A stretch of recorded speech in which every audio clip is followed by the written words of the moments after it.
আমি মানবাধিকার খবর পত্রিকার সম্পাদক প্রকাশক রোটারিয়ান মোহাম্মদ রিয়াজউদ্দিন। আজ আপনাদেরকে এমন একজন প্রতারকের কথা বলবো যে প্রতারক এমন কোনো প্রতারণা নেই করছে না, সে আইন আদালতকে ফাঁকি দিয়ে নানা রকম প্রতারণা করতেছে। সে বর্তমান সরকারের উপদেষ্টাদের নাম ব্যবহার করছে, নানান শ্রেণীর নাম ব্যবহার করে, আওয়ামী লীগের নাম ব্যবহার করছে এর আগে, এখন সে বর্তমানে বিএনপির নাম ব্যবহার করে নতুন করে প্রতারণা চালিয়ে যাচ্ছে। সে নিজে লেখাপড়া না জানলে একজন ডক্টরেট পরিচয় দেয়, তার বাড়ি ব্রাহ্মণবাড়িয়াতে। সে মানুষের সাথে প্রতারণা করতে করতে শেষ পর্যন্ত অসংখ্য মহিলার সাথে প্রতারণা করছেন। এখন যে ভদ্রমহিলার সাথে পরিচয় পেতেন তার নাম মোর্শেদা আক্তার। সে আমরা তার কাছে প্রশ্ন করে উত্তরের মাধ্যমে তার প্রতারণার বিষয়গুলো বের করে নিয়ে আসবো। আমরা এভাবে অসহায় মানুষের পাশে দাঁড়িয়ে মানুষের কথা বলতে চাই, মানুষের পাশে দাঁড়াতে চাই। আসসালাম। এই সজল চৌধুরী একজন বড় ধরনের প্রতারক। আমরা এর আগে মিডিয়াতে বিভিন্নভাবে জানতে পারছি আপনি তার প্রতারণার শিকার। তো আপনি পাঠকদের উদ্দেশ্যে বলবেন যে এই সজল চৌধুরী সাথে আপনার কীভাবে পরিচয় এবং কীভাবে আপনার সাথে প্রতারণা শুরু করে? 2016 সালে মহাখালী ডিএনসিসি মার্কেটের দোকান বরাদ্দের জন্য অ্যাপ্লিকেশন করেছিলাম। তো তখনকার প্রধানমন্ত্রী যখন আমাকে প্রধানমন্ত্রী দপ্তর থেকে ওই দোকান বরাদ্দের পত্রগুলো আমার বরাবর আসছিল। একটা দোকান আমার নামে বরাদ্দ হয়েছিল। 20 সালে যখন করোনা মহামারী দেখা দেয় তখন ওই ডিএনসিসি মার্কেটটাকে প্রধানমন্ত্রীর আদেশ অনুযায়ী এটাকে হাসপাতাল বানানো হয়, যার ফলে আমরা দোকানও পাই নাই, কিছু টাকা আমার আটকায় যায়। তখনকার সিটি কর্পোরেশনের মেয়রের সাথে দেখা করে আমি আশ্বস্ত হই যে আমার টাকাগুলো পাবো, কিন্তু সময় ক্ষেপণ হচ্ছিল দেখে আমি বারবার সিটি কর্পোরেশনের অফিসে যাচ্ছিলাম। হঠাৎ একদিন সিটি কর্পোরেশনের অফিসেই এই সজল চৌধুরী পূর্ব পরিচিত আমার বলে আমার সাথে পরিচয় করে নেয় এবং কি আমার কাগজপত্রগুলো হাতে নেয়। বলছে কি যে আপনি চাকরিজীবী মহিলা, আপনার সময় নেই, আমি আপনার টাকাগুলো উদ্ধার করে দেওয়ার দায়িত্ব নিয়েছি। এই বলে আমার কাগজপত্রগুলো নেই। ধীরে ধীরে সে আমাকে মোটিভেট করতে থাকে যে আপনি কতদিন জব করবেন, বয়স হয়ে যাচ্ছে, বাচ্চা কাচ্চাগুলোকে দেশের বাইরে পাঠালে স্কুলিং ভিসার মাধ্যমে আপনারা ওখানে সেটেল হয়ে যেতে পারবেন। তখন আমার কোশ্চেন আসলো যে কখন কিভাবে সেটেল হওয়া যায়, আমি তো ওগুলো জানি না। বলছে কি যে আমার তো ওরকম বিজনেসের অফিস আছে, আমি কানাডাতে লোক পাঠাই, তো কিভাবে পাঠায়, কাগজপত্র চেয়েছে, যা যা আমি সবগুলো সরবরাহ করেছি। তারপরে আমাকে বলেছে এত টাকা লাগবে, টাকাগুলো কিভাবে দিতে হবে, কিভাবে গ্রিন কার্ডের ব্যবস্থা করবে। সে একজন ডক্টরেট পরিচয় দিয়েছে, অথচ সে অশিক্ষিত।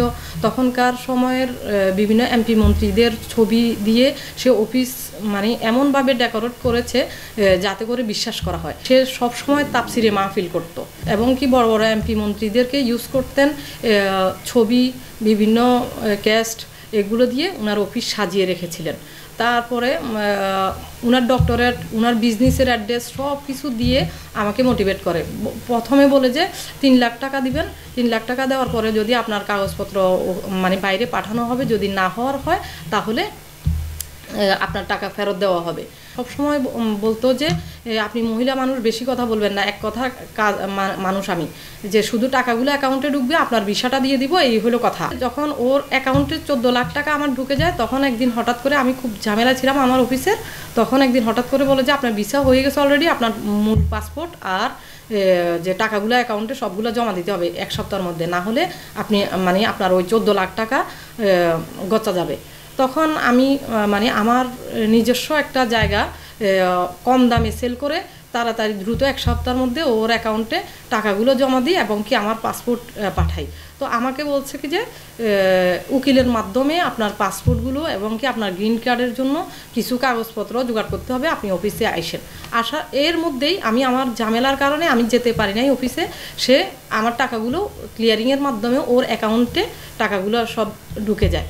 পরের দিন আমাকে মানে আর কল করছে না এবং কি ফোন ধরছে না। তখন আমি একদিন ফোন দিয়ে বললাম যে ভাই আপনি আমার টাকাগুলো ফেরত দেন, না হয় যে মানে আমার কাগজপত্র সব ফেরত দেন, না হয় টাকাগুলো ফেরত দেন, কিছু একটা করেন। ফোন দিছে, বলছে যে আমি একজন বিশিষ্ট লোকের সাথে মিটিং আছি, আপনি ফোন করতেছেন কেন বারবার, আমাকে ঝাড়ি দিচ্ছে।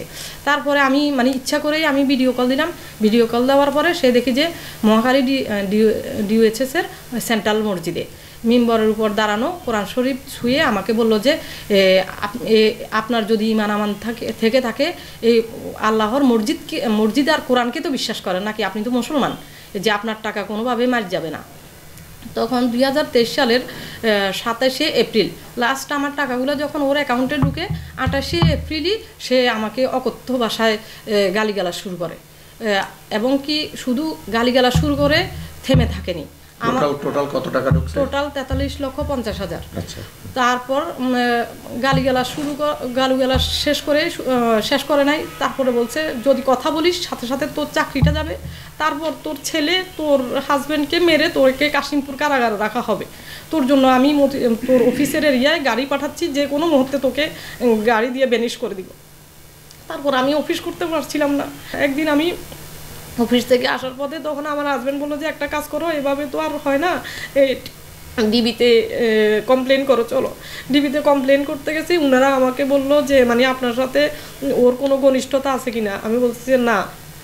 তখন ও আবার আমাকে এটাও থ্রেট দিত যে মানে এমন সব ভিডিও ভাইরাল করব তোকে, মানে যাতে করে তুই সুইসাইড করতে বাধ্য হোস। তখন ডিবির ওনারা বললেন যে মানে আপনার যেহেতু ওর সাথে কর্ডিয়ালিটি নাই, তাহলে আপনার কোনো ভয়ের কিছু নাই, ও যখন ফেক বানাবে আমরা তখন সফটওয়্যারে এটা আইডেন্টিফাই করতে পারবো। তখন আমি একটু সাহস পাই, আশ্বস্ত হই তখন আমি ডিবিতে কমপ্লেন করি। ওনারা যখন তাকে ডাকে তখন সে উল্টো আমার নামে 107 দ্বারা একটা মামলা করে দেয়। তখন আমি মানে ডিবির অফিসারদের কাছে কান্নাকাটি করতেছিলাম যে আমি কখনো কোর্ট কাছারিতে যাই নাই, মানে আমার টাকা নিয়ে আমাকে কোর্টে কাছারিতে অফিসে আদালতে কিভাবে হয়রানি করা হচ্ছে, আমার সংসার শুদ্ধ ভেঙে দিচ্ছে। এখন বর্তমান পরিস্থিতিতে মামলাগুলো সে এমনভাবে ডিল করতেছে, আগে আওয়ামী লীগের আমলে সব আওয়ামী লীগের এমপি মন্ত্রীদের ছবি প্রকাশ করতেন এবং কি এই পত্রিকায় বিজ্ঞাপন দিতেন যে মানে শিবিরের মানে সবার রাজাকারদের ফাঁসি হওয়ার জন্য। এখন বলছে বিএনপির ডোনার, সে বিএনপি করে। আমি তখন মতিঝিল থানায় বাধ্য হয়ে মামলা করি। মামলা করার পরে মতিঝিল থানার মামলায় ডিবি ওকে অ্যারেস্ট করে আনার পরে ও ডিবির ওখানে ম্যানেজ করে কিভাবে জানি কোর্টে চলে যায়। কোর্ট থেকে শেষ 6 মাস 9 দিন জেল খেটে আবার জামিনে আসে। জামিনে এসে আবার আমাকে মানে মামলা উঠানোর জন্য 17ই আগস্ট আক্রমণ করার পরে আমি আবার মতিঝিল থানায় জিডি করি। মতিঝিল থানার জিডি পুলিশ যখন তাকে কল দিয়ে ইন্টারভিউ নিতে থাকে, তখন পুলিশকে বলতেছে পুলিশের বেল আছে নাকি। আসিফ নজরুল সাহেব আমার ফ্রেন্ড ব্যারিস্টার মাহমুদ উদ্দিন খোকন সাহেবের পরিচয় দিচ্ছে, বলতেছে উনি আমার আত্মীয়, উনি আমার জামিন করিয়েছেন। এখন সে মানে আগে ছিল আওয়ামী লীগকে ইউজ করতো কোর্ট কাছারিতে, এখন হলো বিএনপিকে আর বর্তমান সরকারের বিভিন্ন উপদেষ্টার নাম বলে সে বিভিন্নভাবে কোর্ট কাছারিকে মোটিভেট করতেছে।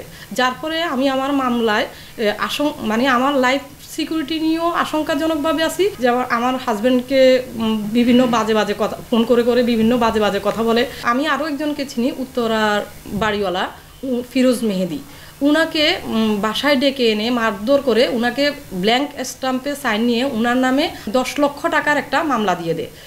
এভাবে হ্যারাস করতেছে। উনি এখন শয্যাশায়ী। তারপরে কুমিল্লার একজন ম্যাডাম, উনার ছেলে মেয়েরা অনেক বড় বড় পদে প্রতিষ্ঠিত, উনার নামে যেসব বাজে কথা বলে, যার ফলে উনার ব্যক্তিগত জীবনে উনার ছেলে সন্তানরাও উনাকে ছেড়ে দূরে চলে গেছেন। আসলে কি মানে আমরা যতজন ভুক্তভোগী আছি তারা কি আসলে কি মানবিকভাবে বেঁচে আছি? আদৌ না, সবাই জীবিত হয়েও মৃতভাবে আছি। এখন আমি বর্তমান সরকার হোক, বর্তমান উপদেষ্টা হোক, বর্তমান যে মানে আইন বিচার যত ধরনের আছে সবার কাছে আশ্রয় চাচ্ছি। আমার সংসার অফিস আদালত সব মানে আমার পুরো লাইফটাই এলোমেলো করে দিয়েছে। উনি যে পরিমাণে প্রতারণা করছে সরল চৌধুরী এখনো কন্টিনিউ করে যাচ্ছে, এখন বিএনপির পরিচয় দিচ্ছে। হ্যাঁ, আমরা এর প্রতিকার চাই সবাই, আপনিও চান, আমরাও চাই। এই সজল চৌধুরীর প্রতারণা যেন এখানেই থেমে যাক। তাই থামানোর জন্য আমরা বর্তমান সরকারের আইন শৃঙ্খলা বাহিনী থেকে শুরু করে সংশ্লিষ্ট সকলের কাছে দাবি তুলছি যেন এই সজল চৌধুরী অচিরেই তার সঠিক বিচারের কাঠগড়ায় দাঁড়ায় এবং তাকে যেন বিচারের আওতায় আনা হয়। এই সজল চৌধুরী এর প্রতারণা শেষ কোথায় এটা সবাই দেখতে চায়, জানতে চায়। বর্তমান সরকার যেন এই প্রতারণা শেষ করতে পারে এই বলে আমি আমার বক্তব্য প্লাস এই ভুক্তভোগী তার বক্তব্য আমরা জনসমক্ষে তুলে ধরলাম আগামী বিচারের আশায়। সবাইকে ধন্যবাদ মানবাধিকার খবরের পক্ষ থেকে।